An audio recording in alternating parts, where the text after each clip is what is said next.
Brush and sand. That's usually what meets the eyes of a Great Basin gopher snake in the deserts of southern Utah. It slithers along the sun-bleached rocks, rarely seeing anything out of the ordinary. Today, it's getting a surprise.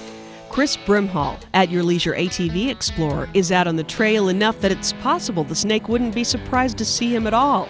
He is the one man who has traveled further, explored deeper, and logged more miles than probably any other OHV rider anywhere in the country. His trips are measured in days and usually come out to several hundred miles each. Currently, he's following a course from Promontory Point in northern Utah to the town of Kanab on the southern border with Arizona. We followed him up and down the trails into hidden canyons and past towering peaks. Now, after more than a year, almost 900 miles of dirt roads and forgotten paths, countless hours of mapping, and some of the most striking scenery on Earth, Chris Brimhall has reached the end of his journey. Yes, I finally made it to Kanab. We got from Promontory to Kanab. We made it in one piece. Great trip.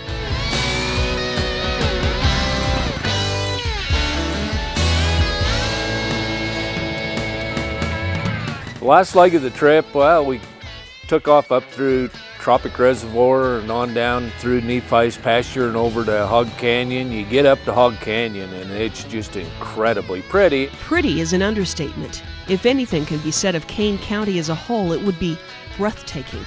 Nowhere else will you find the Old West still intact, in all its immense majesty and whispered mystery. Chris experiences this firsthand as he passes the imposing pale cliffs that stand as the unofficial gateway to Kanab. Base colors of red and yellow, sprinkled with the green of sage, extend to the horizon. Hog Canyon, less than 2 miles from Kanab, offers Chris the first view of the terminus of his exhausting trek. Before he reaches the city, though, he has one final obstacle to overcome: the canyon itself. As one of the most difficult trails in the state, Hog offers challenges that will make your blood pump and question your judgment.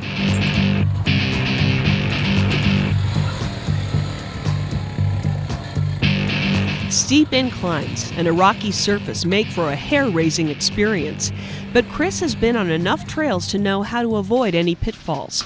Once out of the high country, it's a straight shot into town. His journey is over. But for a man like Chris, does the adventure ever really end? Oh, I'm not so sure I won't leave Kanab and work my way back up to Moab. Drop into Escalante and up the Great Western Trail and onto the Paiute Trail and over into the San Rafael and down into Moab. Going from Promontory to Kanab by ATV can be done in one long trip stretching over days or even weeks. But before tired can hit trail, there is more preparation needed than just opening a map and plotting your course. Lack of planning does not translate into successful long-distance ride, a fact Chris has learned again and again. Be prepared and go scout it out before you do it. It looks easy on the maps and you might find all your map routes. Finding the roads and the trails, sometimes a little bit different adventure once you get off like the Paiute Trail where everything's marked for you.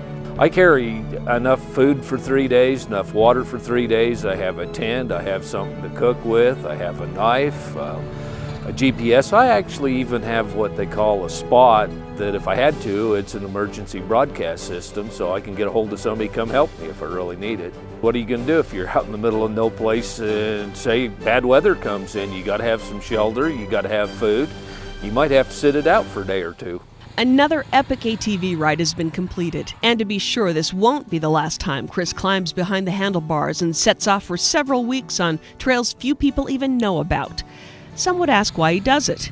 Answers could include the thrill of exploration and discovery, the nuggets of forgotten history to stumble across, the beauty of a backcountry trail. In truth, all of those things are in the mix, but when you boil everything down, it's something even simpler. I love it. It's the biggest reason I can give you. I just love it. Anybody can take and go out for the weekend and ride around and go 50, 70 miles.